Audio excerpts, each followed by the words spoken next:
I can comment on the structure if you'd like some input.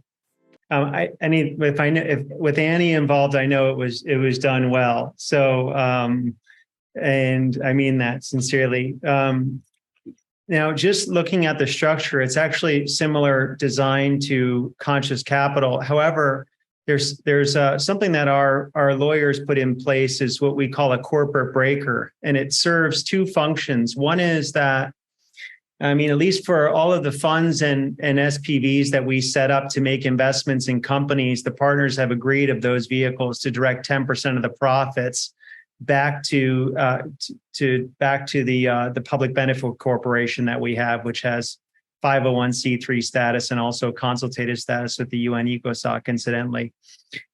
So all the partners have agreed to that, and the money actually flows. What we said back to the corporate breaker, which is owned 100% by the 501c3 public benefit corporation, and then that money can flow up back to the nonprofit, or you can make further investments in areas like tech transfer, et cetera. Innovation on the ground, as Gerhard mentioned.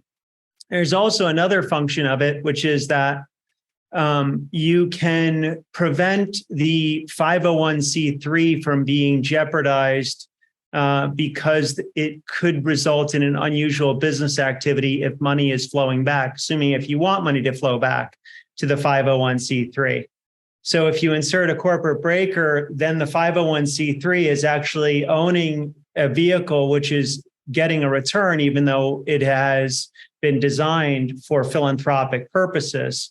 And then when it trickles, when that 501, that corporate breaker is actually on the cap table, let's say, or another way to put it, or having membership interest in, let's say, the limited partnership that Gerhard described, it can have Class A or Class B interest, voting or non-voting, respectively.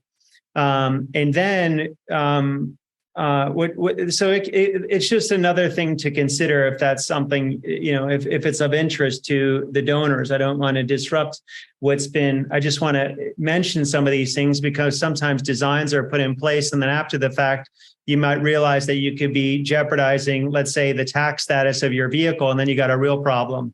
Another point that was made, Gerhard made it, was that, you can set up these vehicles in various jurisdictions, and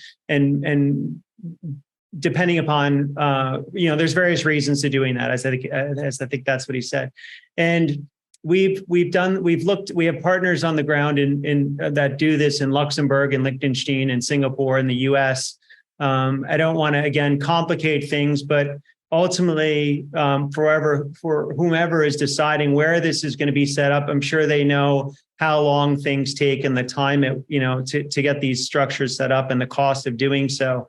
If additional information is if someone needs or a potential partner on the ground, I'm happy to provide that information. We've looked at it for our own purposes, and the setup time can be 2 weeks versus 2 months. It also depends upon who's doing the work and how much money the fund is going to actually have. So 150 million, you can get some attention. Luxembourg, if you have the right relationships. 500 million, you certainly can. And that typical process can be around 6 weeks to maybe 2 months. But don't quote me. I'm not. It's different in different places. But more importantly, what I would look at is tightening up this model a little bit, the structure, and thinking about what you want the 501c3 ultimately to achieve if it's more than just giving money away, right?